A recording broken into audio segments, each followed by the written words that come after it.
کو हिंदू राष्ट्र बनाना कैसे मुमकिन है। हमारे दस्तूर के आर्टिकल 368 के मुताबिक अगर इस मुल्क को हिंदू राष्ट्र बनाना हो तो उसके लिए 4 शर्तें हैं। यानी अगर मौजूदा हुकूमत अगर ये 4 शर्तें पूरी कर दे तो वो आराम से इस मुल्क को हिंदू राष्ट्र बना सकते हैं, उनको कोई रोक नहीं सकता। वो 4 चीजें क्या हैं, आइए जरा गौर से सुन ले। सबसे पहले हिंदू राष्ट्र के कानून को लोकसभा में बिल की सूरत में पेश करना होगा। लोकसभा के 543 एमपीओ में से 2/3 यानी 362 एमपी अगर इस बिल को पास कर दे तो हिंदू राष्ट्र का बिल लोकसभा में आराम से पास हो जाएगा। और बीजेपी के पास और उसकी हिमायती जमातों के पास इस वक्त 334 एमपी मौजूद है, उनको मजीद सिर्फ 28 एमपी की जरूरत है। दूसरी शर्त यह है कि लोकसभा से हिंदू राष्ट्र के बिल को पास करने के बाद राज्यसभा में पेश करना होगा। दस्तूरी चीज है। राज्यसभा के 245 मेंबरों में 2/3 यानी 164 मेंबरों ने अगर इस बिल को पास कर दिया तो हिंदू राष्ट्र का बिल राज्यसभा से भी पास हो जाएगा। लेकिन इस वक्त बीजेपी के पास राज्यसभा में सिर्फ 84 ही मेंबर है, जिसकी वजह से राज्यसभा में हिंदू राष्ट्र बिल पास नहीं हो सकता।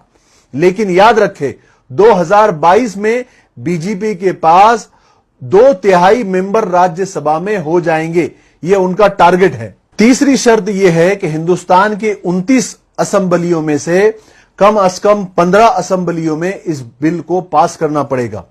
और इस वक्त बीजेपी के पास 15 असेंबलियां यानी 15 स्टेट मौजूद है, इसलिए यह शर्त भी उनके लिए मुमकिन है। चौथी शर्त यह है कि तीनों जगह से यह बिल पास होने के बाद यानी लोकसभा से, राज्यसभा से और 15 असेंबलियों से अगर यह बिल पास हो गया तो फिर यह सदर के पास बिल जाएगा।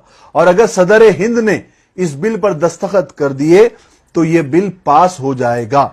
और याद रखें, खुदा न खास्ता यह हुकूमत दोबारा 2019 में आ गई और उन्होंने दोबारा हुकूमत बना ली तो राज्यसभा में भी उनके 2/3 एमपी आ जाएंगे।